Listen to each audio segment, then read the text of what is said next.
physical distancing po tayo. Nasa pandemic period po tayo ngayon. Pananawan nyo na. Baka po merong positive dyan na isa. Nahihirapan na po tayo. Magkakanta hawa-hawa na po yan. Makinig po kayo. Alam namin po, naiintindihan namin kayo. Ang simpati nyo po. Pero kailangan po natin mag-physical distancing. Pananawan nyo na po.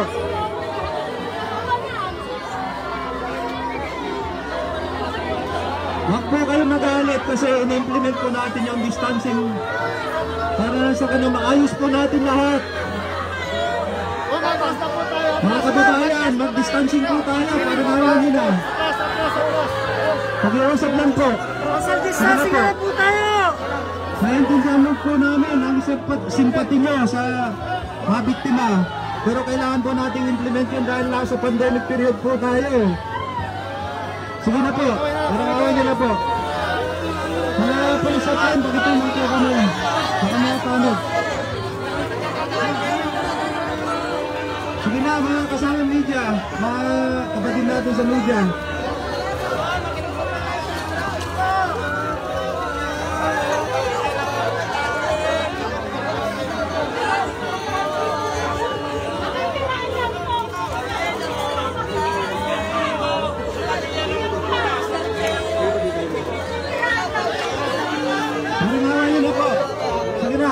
Adjust muna po kayo, adjust muna tayo po. Adjust lang muna tayo, adjust lang tayo. Social distancing po.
Ngayong araw, yung libing nitong si Sonia tsaka ni Frank Gregorio dito sa Paniqui, Tarlac. At kung makikita nyo nga, nagkakagulo ngayon dahil maliban dun sa immediate family ng mga biktima ay marami talagang nakiramay at nagpapahayag ng simpatya dito sa mga biktima. Kung makikita nyo, halos lahat ng tao po ngayong araw dito ay mga bisita ng Gregorio family. Maliban sa immediate family, nandito yung mga media, nandito rin yung mga ilang kaibigan. So yung mga otoridad, sobrang tinataboy na nila yung mga tao kasi nga hindi na nai-implementa yung social distancing.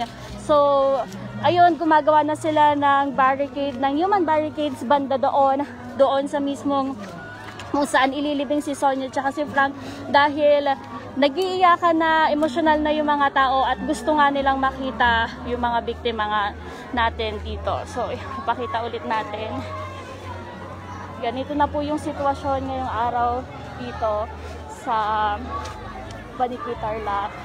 At kung maririnig nyo, sobrang emotional na po ng mga pamilya doon banda. Hindi na po tayo masyado makapunta kasi may mga human barricades na dito.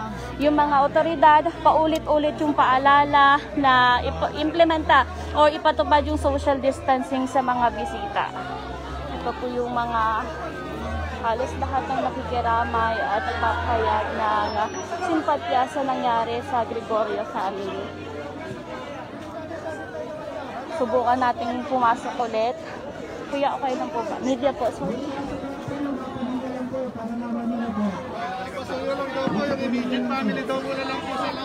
Ayun. Pinapaalis na nila yung mga tao dito.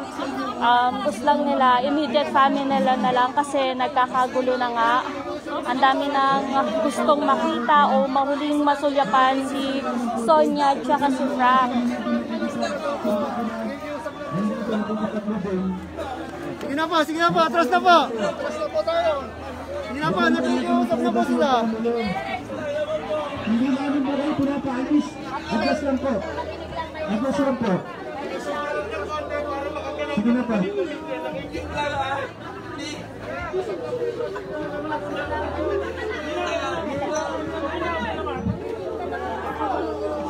Bitawan na muna, dito ka labas ka dito. Ay, hirap ka natin.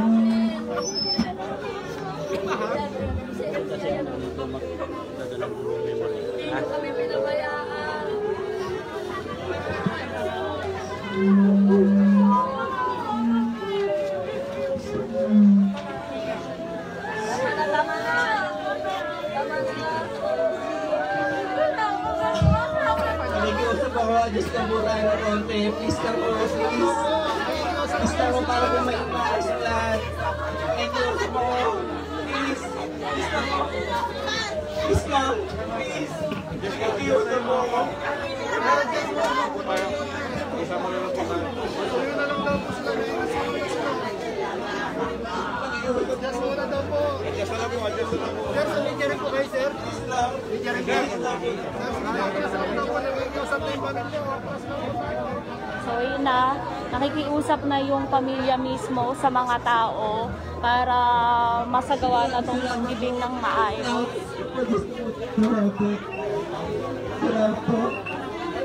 Salamat.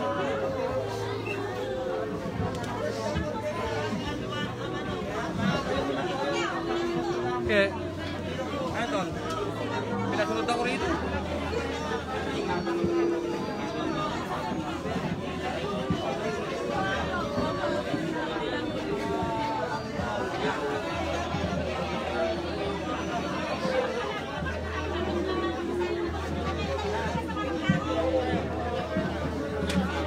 Ipapasalamat po ako sa mga nakiramay, sa mga tumulong. Hindi na ko po kayo papakalanan lahat. Alam niyo naman po kung sino yung mga tumulong. Maraming salamat po sa inyo.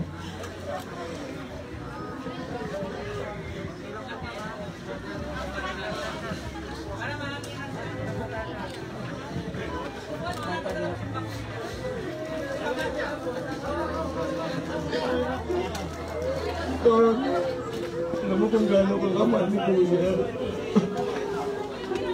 Hindi ka matanda.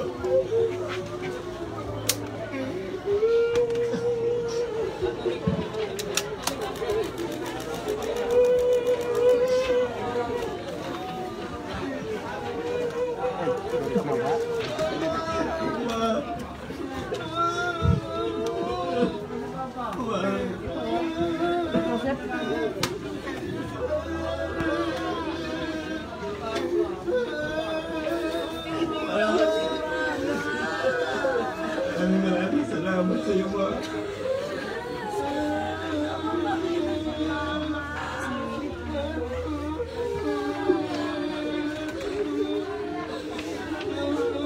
Wala mong maprotect sa amin.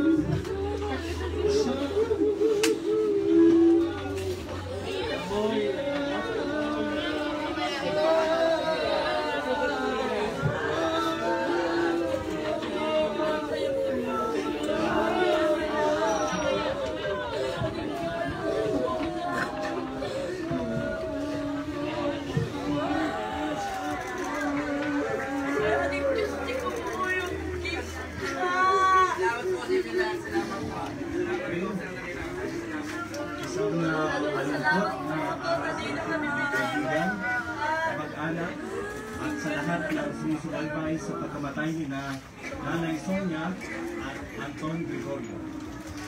Ang ating pagkanaririto ay tanda ng ating taimtim na pakikiramay sa kanilang mga nawila. Ngayon, tingnan natin ang ilang paniniwala ni Nanay Sonia at ganoon din si Anton na sila ay buhay pa. Isa natin ang ating Biblia dito sa Job, Kabanata 14 at 15. Ganito po yung binabanggit. Si Job ay nagtanong sa Diyos, ganito po yung binabanggit. Kung namatay ang isang tao, mabubuhay pa ba siyang muli? Yan ang kanyang tanong.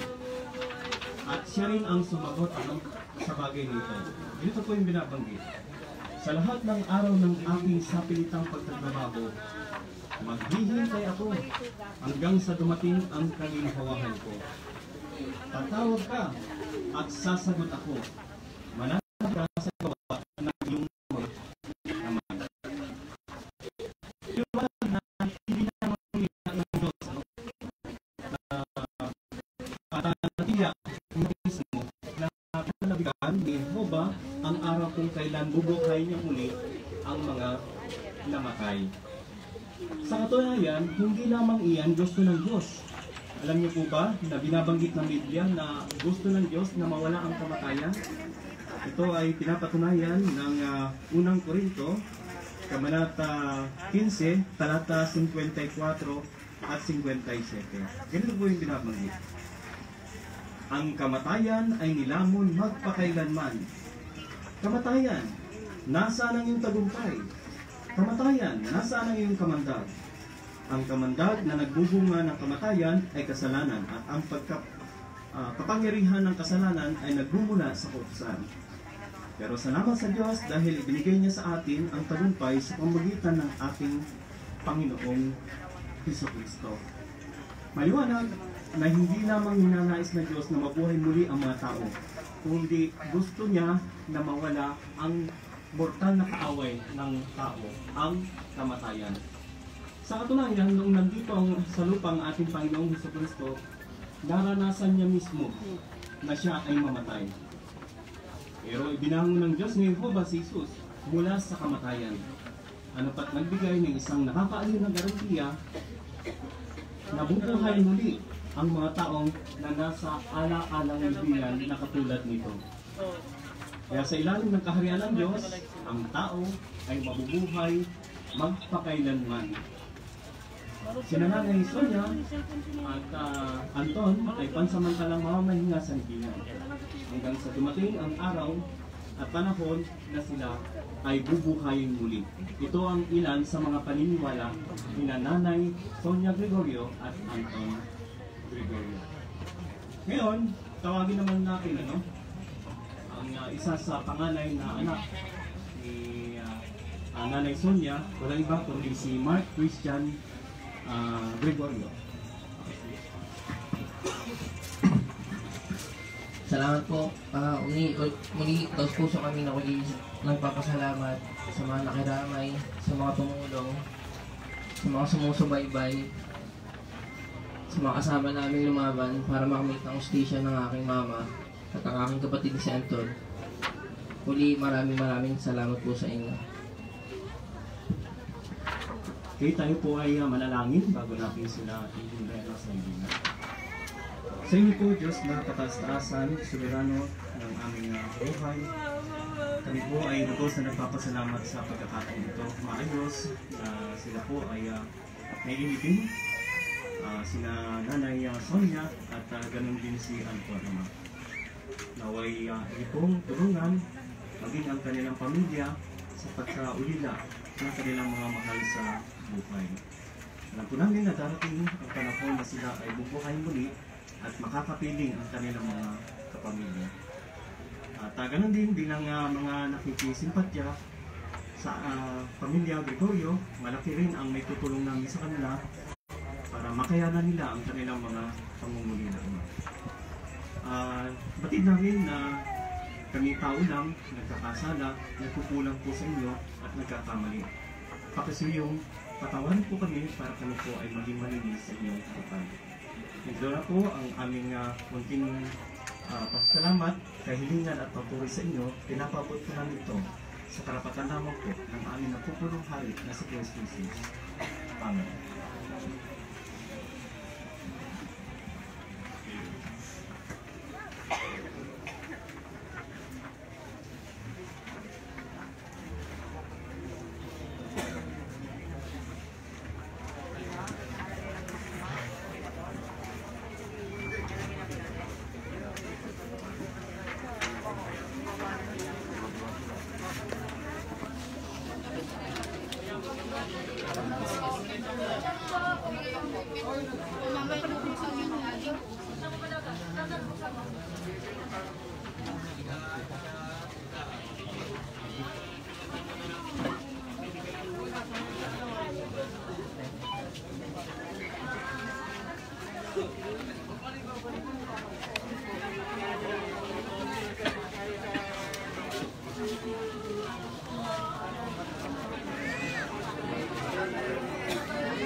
Wait lang po, alalayan po namin sila.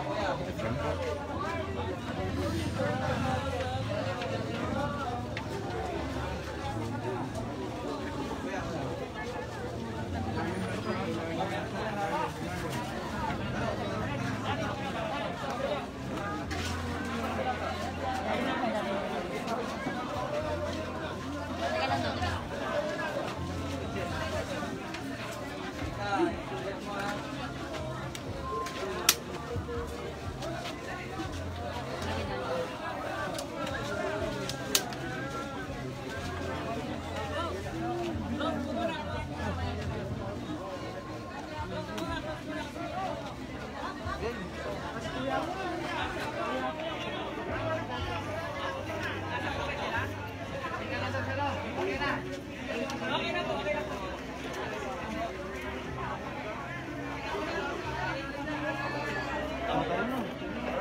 tayo para social distancing lang po tayo mga kababayan.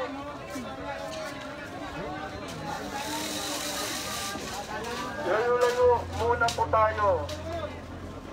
Observe po natin yung social distancing.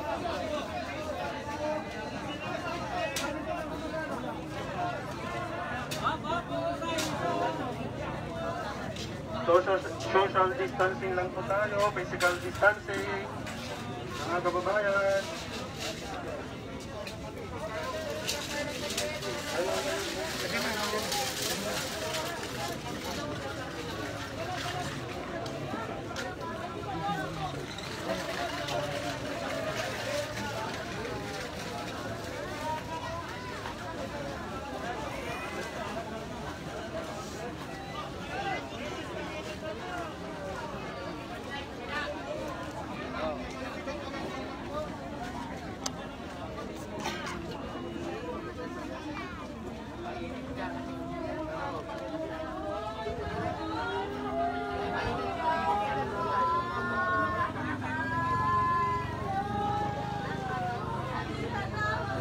Gio.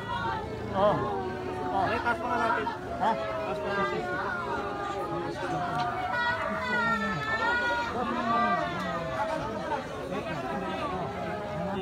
Hindi pa. Diba mo todo mo?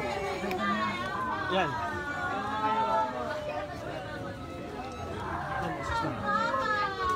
Okay, ganyan pre.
Mika, paliparin nyo na yung lobo nyo, Mika.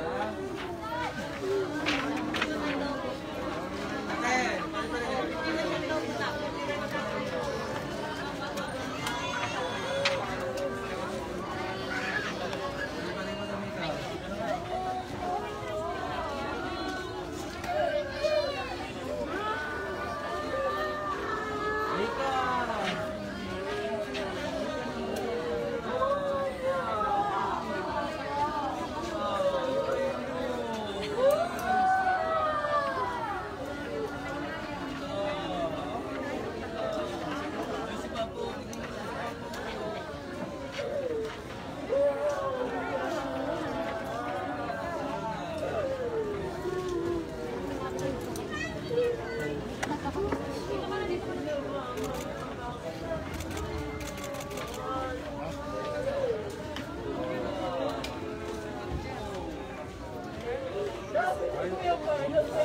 Paliparin mo na, Mika.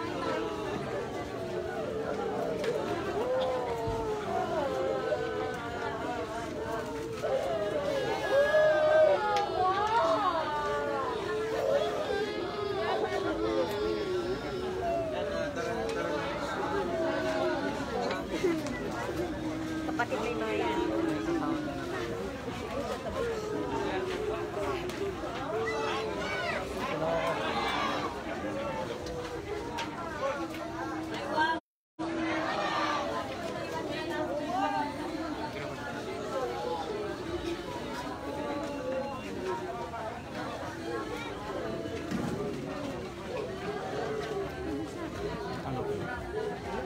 Open cam na.